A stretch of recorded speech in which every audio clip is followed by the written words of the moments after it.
I never wanted to be rich. Growing up, my parents taught me the value of hard work and humility. Dad ran a small diner, and Mom helped out while also working as a teacher's assistant. We weren't poor, but we weren't wealthy either, just comfortable enough to be happy. That's why when I inherited my grandfather's real estate empire at 25, I decided to keep it quiet. I wanted to find someone who would love me for who I was, not for my bank account. I continued working as a waitress at Charlie's Diner, the same place I'd worked through college. That's where I met Michael. He came in every morning for coffee and pancakes, always sitting in my section.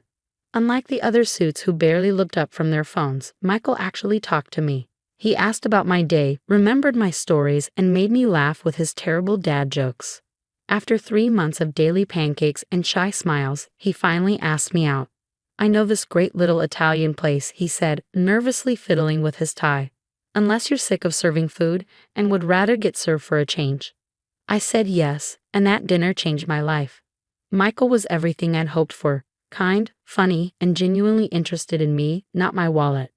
When he told me he was a successful architect, I was happy but not impressed by his status. I fell in love with the man who spent our third date helping an elderly couple change their flat tire in the rain. The trouble started when I met his family, particularly his mother, Victoria Armstrong. The Armstrong family was old money, and Victoria never let anyone forget it. The first time I visited their mansion, she looked me up and down like I was something stuck to her designer shoe. "A waitress," she said, her voice dripping with disdain. How quaint. Michael always had a charitable heart. Michael defended me, but Victoria's comments only got worse over time. She'd make pointed remarks about my simple background, my limited education. I had a business degree, but apparently that wasn't good enough. And my unfortunate career choice. Still, I loved Michael, and he loved me. We got married in a simple ceremony that Victoria called embarrassingly modest. I didn't care. I was happy, and my secret fortune remained safe in the various corporations and trusts my grandfather had set up. Everything changed at Victoria's annual summer gala. She'd been planning it for months, inviting Boston's elite to show off her mansion and her social status. The morning of the party, my lawyer called with interesting news.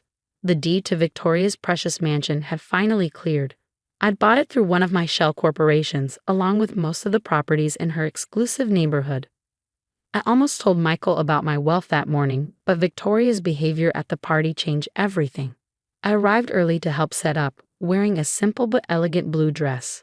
Victoria took one look at me and sneered. "Oh dear, is that off the rack?"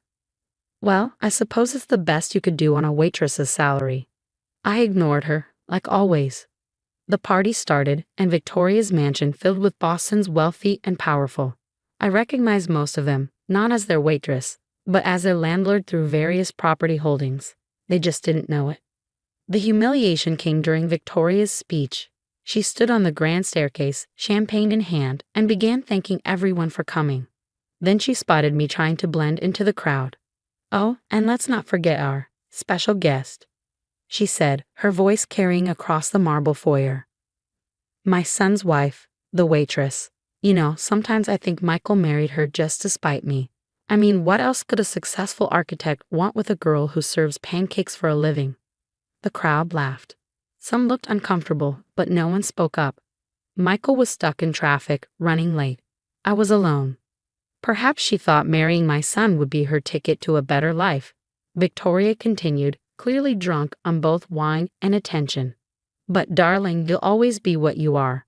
A worthless waitress playing dress-up in our world." I felt hundreds of eyes on me. Victoria's words hung in the air, sharp and cruel. But instead of crying or running away, I smiled. A calm, knowing smile that seemed to unnerve Victoria slightly. "Thank you for your hospitality, Victoria," I said quietly. "I'll see myself out." As I walked to my car, I pulled out my phone and called my lawyer. "John, remember that renovation clause in the new rental agreement? Let's put it into action, first thing tomorrow morning." I drove home to wait for Michael, knowing that Victoria's perfect world was about to crumble.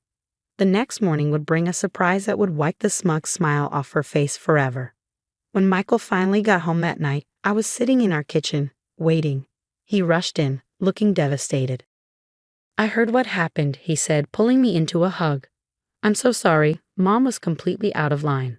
I'll talk to her, make her apologize.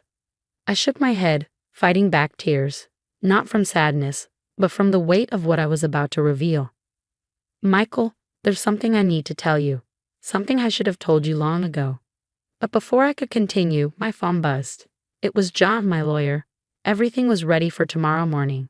Victoria's perfect world was about to be turned upside down, and for the first time since I'd met her, I couldn't wait to see my mother-in-law. The next morning dawned bright and clear. I woke up early, my heart racing with anticipation. Michael had already left for an important client meeting, unaware that today would change everything. I dressed carefully in a crisp business suit, no more waitress uniform, no more hiding. At exactly 9 a.m., 3 black SUVs pulled up to Victoria's mansion.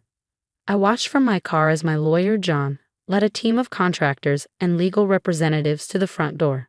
Victoria answered, still in her silk robe, her face twisting with annoyance. "What is the meaning of this?" she demanded. John smiled professionally. "Mrs. Armstrong, I represent Boston Heritage Properties. As your new landlord, we're here to inform you that we'll be beginning extensive renovations on this property, effective immediately." Victoria's face went pale. "Landlord? This is absurd. I own this house."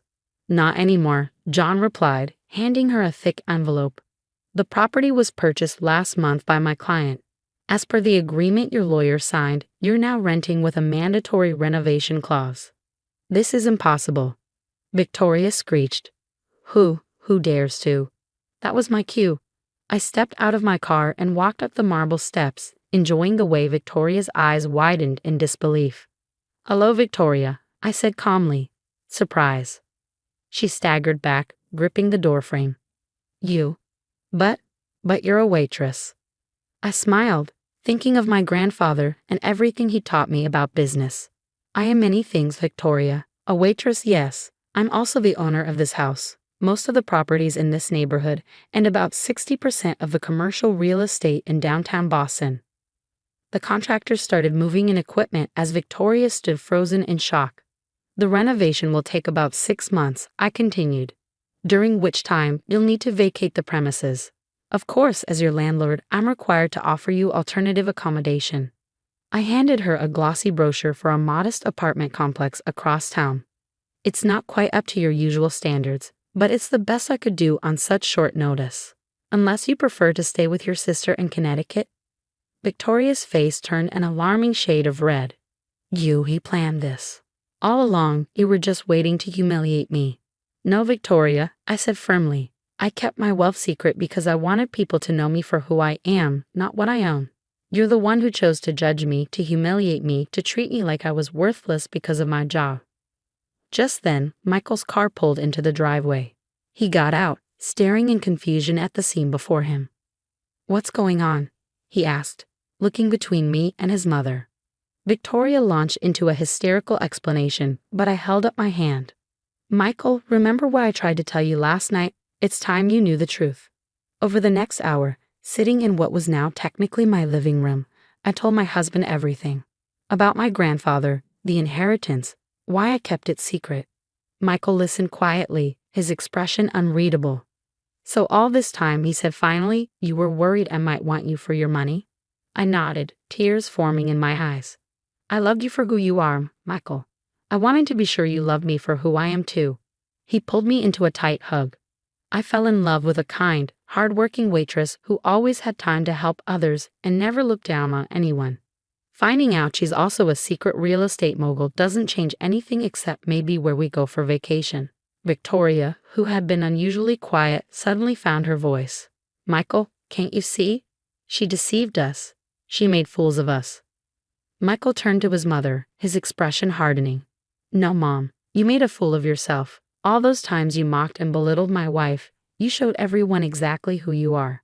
The only difference is now they know who she is too." Over the next few weeks, Victoria's perfect world crumbled. The renovation forced her to move to the apartment I'd offered. Her sister mysteriously had no room for her. Her social circle buzzed with the news that the waitress they'd all laughed at was actually their landlord. But the real change came 3 months later. I was leaving Charlie's Diner after my usual Saturday morning shift. Yes, I still worked there, because I loved it. When Victoria walked in, she looked different, humbler. "I've been doing a lot of thinking," she said quietly, "about who I am, about how I treat people. I owe you an apology." I studied her face, seeing genuine remorse for the first time. "Would you like some coffee?" I asked. "I make a pretty good cup for a worthless waitress." She flinched at her own words being thrown back at her. "I deserve that. I deserve all of this. I miss my son, and I know that means making things right with you first." I poured her a cup of coffee and sat down across from her. "You know, Victoria, the renovation clause doesn't actually require you to move out. I just wanted you to understand what it feels like to have your world turned upside down by someone else's judgment." She stared at me, realization dawning. "You mean, you can move back into the mansion once you've learned to treat people with respect, regardless of their job or bank account? Real respect, not just politeness because I'm your landlord." Victoria took a shaky breath. "I'd like that.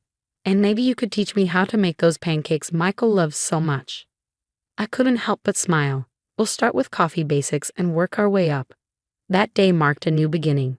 Victoria did move back into the mansion eventually, but not before spending 6 months working part-time at the diner with me. She learned every employee's name, their stories, their dreams. She learned that worth isn't measured by wealth or status, but by how you treat others. Michael and I moved into a penthouse downtown, but we kept our modest apartment too. I continued working at the diner because it reminded me of who I was and what really mattered. My grandfather's legacy wasn't just the real estate empire he'd built. It was the values he taught me about hard work, humility, and treating everyone with dignity. Every Sunday now, Victoria joins us for brunch. She makes the coffee herself, and nobody cares that it's not quite as good as mine. What matters is that she finally understands. True worth isn't about owning a mansion. It's about being the kind of person who deserves to live in one. As for me, I'm still that waitress who serves pancakes with a smile. I'm also a wife, a businesswoman, and now, surprisingly, a mother-in-law's teacher in the art of humility. But most importantly, I'm myself. And that's worth more than all the mansions in Boston.